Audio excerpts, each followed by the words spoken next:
community here in Wakanda Nation. And as you know, many of our leaders, many of those that won during the different times that we had the contest going on, are in Jamaica, man. And we're starting to see some wonderful, wonderful posts.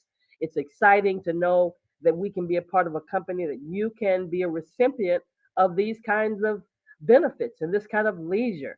And I know many of you are saying, okay, that's going to be me the next time. That should be your attitude about it. And you should be excited for those that are experiencing it. But I want to share something with you because this is a real special time. And I thought about this about a week ago. This is a real special time. Today is Wednesday, and usually Coach Dan is here to encourage us and to inspire us. But I think he's even on a cruise somewhere. So here's the thing that I want to share with you.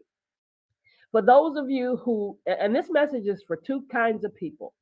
It's for those of you who are in the game, and initially I thought it was just for those who were in the game. And then I realized, no, it's for those who are on the sideline.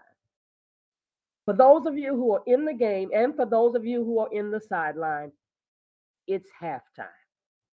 See, guys, I tell you, I love sports, right? And I started thinking about what happens during halftime because halftime is that time of period or that period of time between time periods. Whether it's football, it's a certain time period, and if it's basketball, it's a certain time period, and if it's soccer, it's a certain time period. And there's some things that take place during the halftime, and everybody in their life, in their job, in their profession, and in their business needs a halftime. And so that's what's happening right now. We've got leaders that are in Jamaica, we've got leaders that are on cruises, and sometimes we call it, some people say, well, it's vacation time, but you really don't understand what that period of time does for you. It's your halftime. And so in soccer during halftime, the soccer players, they take a short moment to relax and they allow their bodies to recuperate from all that physical exertion that they've endured during the course of the first half, out there kicking the ball around and bumping up against each other, falling on the ground. But in addition to this, the soccer players will usually listen to performance feedback. See, that's what we've got to have. For us to be successful here at Wakanda, we have to have performance feedback. How well have you been doing? What have you not been doing right? What could you do better? Because there's always some room for improvement. So what do we need to do at this particular time that's halftime for our company, really? We need to analyze everything we've been doing. How well have we been doing? How much effort have we really put in?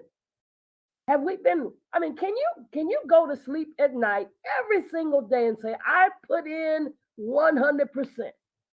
Are you saying I put in 200%? Are you saying if somebody's following you, do you want them to work the same way you work? I'm just saying. Sometimes we give ourselves credit for things that we shouldn't give ourselves credit for. But if somebody's following you, should they work just like you? So during that halftime, you can mentally think about the tactical instructions that you need for the second half. Because the second half is coming. See, halftime is not just to, oh, I'm so tired. I got to quit. I got to lay it down. I don't want to do anymore. No, no. Halftime is all about getting you ready for the next half of the game. And we're almost at the midpoint, just as June. We're almost even at the halfway mark of the year. So that break allows them the opportunity to even receive medical attention. Now, I'm going to talk about five things that players do during halftime. And I've covered some of them when I just talked about soccer. But let's think about football and basketball. Those are two other areas where they have halftime. One of the things that they do during halftime is they have brief relaxation. Hello, somebody. We've all got to take a breath. Everybody has to take a breath sometimes and get you some relaxation. I was doing a bioscan for somebody the other day, and their vascular elasticity and their vascular resistance was in the red. And they don't deal with high blood pressure, but they deal with stress. And they don't deal with stress well. I told the brother, I said, look, you need to take a chill pill. You need to find a way to relax and get this stress off of you because stress will kill you. And so, everybody at some point in your life, you need that brief relaxation. And the first thing that players do usually is they get into their locker room and they sit down and they take a couple of minutes to catch their breath and to recover. Now, here's a key word, it's a brief interlude. Okay, now you can't go on a whole 3 month sabbatical. We're not talking about 6 months you're going to go in AWOL on us. No, no, just a brief interlude to catch your breath. That's what they're doing in Jamaica. That's what they're doing on a cruise. Whatever it is you're going to do in your life, because guess what? I believe I believe this. I believe when our leaders come back, they're going to come back with some instructions and some empowerment and some new direction, some more direction for the company. But when they go into that locker room, they have to cool down and they have to let their muscles relax. And it's important to keep in mind that players don't get to rest and relax for the entirety of the halftime break. No, no, it's just for a few minutes. I got to keep saying that because I see somebody saying, oh, yeah, I'm ready for this break. No, just brief. Number two, they eat snacks to re energize because they have exerted a lot of energy, all the running, the tackling, the jumping, the jostling for the ball, and all that takes place during the halftime of football and basketball. They've depleted their energy. And sometimes, yes, sometimes in the midst of you working your business, you deplete energy. Now, I said earlier that this message is for those who have been working and for those who have been sitting on the sidelines. Because guess what? Everybody gets a halftime. Now, you really don't deserve a lot of re-energizing if you've not done much, if you've just been watching, if you've just been sitting on the sideline, but you do get a halftime. And it also is there to, it's so vital to re-energize yourself because sometimes the reserves are sufficiently replenished during the halftime break with small amounts of food and drink. That's why it's good that we've been learning about the kind of food and drink that we need to get our bodies in shape, to get our bodies healthy, to get our bodies rejuvenated and revived. Number three, and this is really important. The third thing you do during halftime is you listen to tactical instructions. What did I say? I just said a key word. I bet you missed it. You heard me say tactical instructions, right? But no, the key word here was listen. See, we could hear, but not listen. And there's a difference between the two. You've got to be able to not only just hear them, but to apply them. And see, during that halftime is a convenient time for the head coaches, the managers. They impart tactical insights. They convene together in the dressing room and they come up with strategies. That's why I'm saying, I know I heard Phyllis say, they're going to come up with some strategies around the pool, around the beach, drinking rum punch. Oh, well, maybe before you drink the rum punch. Okay.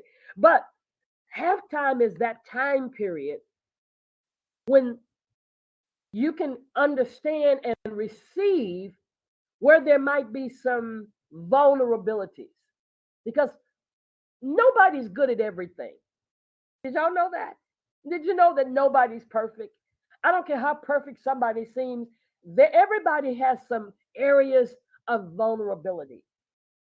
And it takes sometimes an outside person. That's why I love my coach. My coach is Dr. Van Pelt. She can see my vulnerability. She can look at me from the outside and see what I don't see from the inside. So you've got to recognize that there are things that every single one of us needs to improve on, needs to be empowered, needs to correct. I never will forget when I was trained up in ministry, my apostle could always see what was wrong. And it got to me when I first got in ministry, I'm like, can I do anything right? But he said, there's more wrong with you than right. And it was according to scripture, really, because the scripture tells you that the Bible is made for correction, it's made for reproof, it's made for rebuke, and then only part of it made for encouragement. So there's more, we're born in sin. Remember that? Yeah. So there's more wrong with us than right. So there was more things that need to be corrected. So you can't be afraid of being corrected or having to make changes in the way you do things in your business. We can't be so set because if it ain't working, it ain't working. Number 4, you need during halftime, they receive medical attention. Yes, they receive medical attention because they get hurt in the game.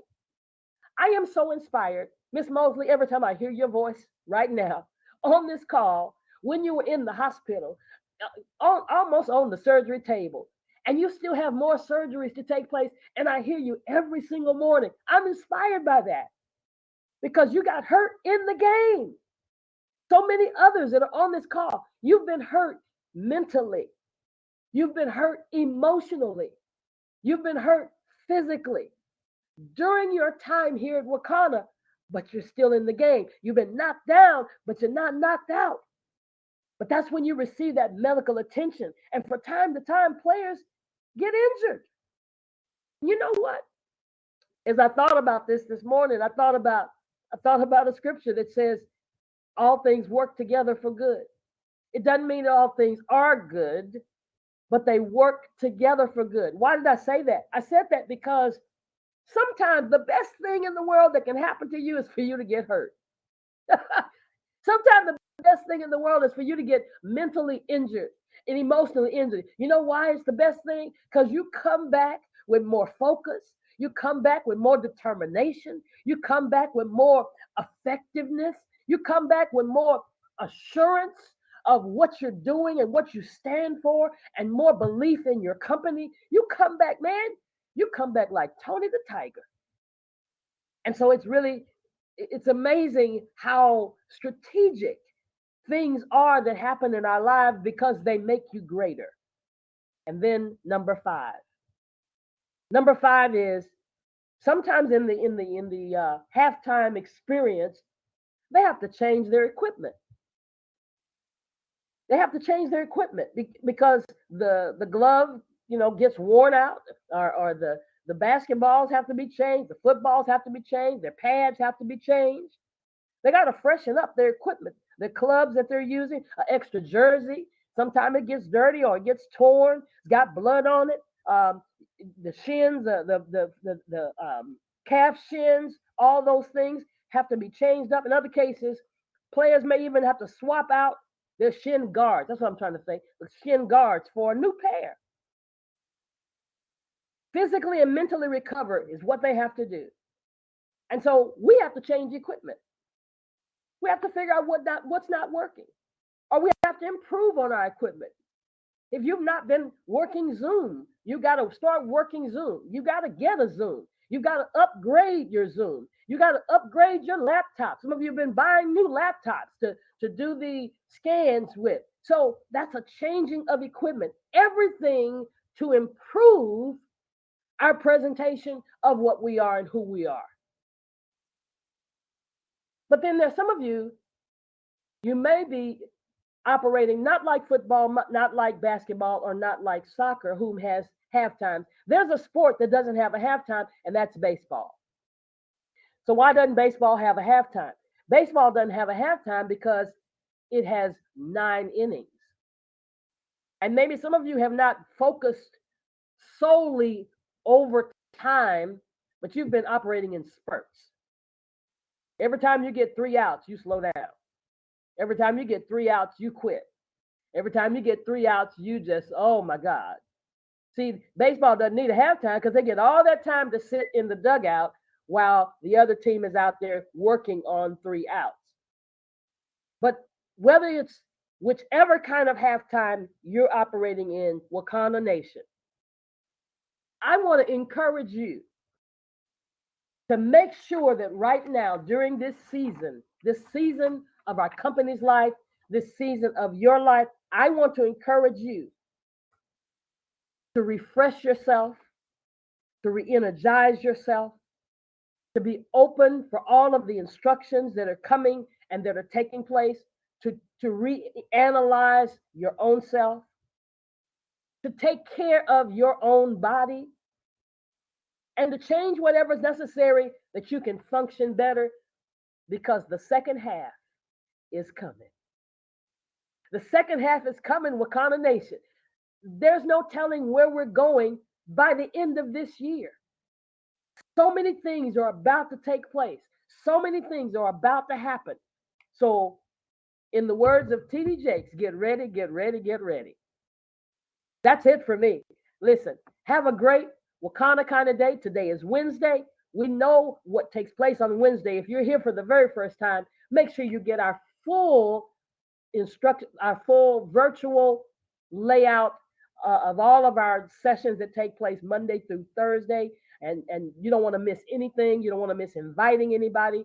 But Dr. Rita does our teaching every Wednesday night. It's phenomenal. Always a different topic. Always on point. She always drops the mic. And if she doesn't drop the mic, she has somebody in place to drop the mic because we have an excellent medical advisory board. So get ready, get ready, get ready because the second half is coming. Have a great Wakanda kind of day and be blessed, everybody. And bye for now.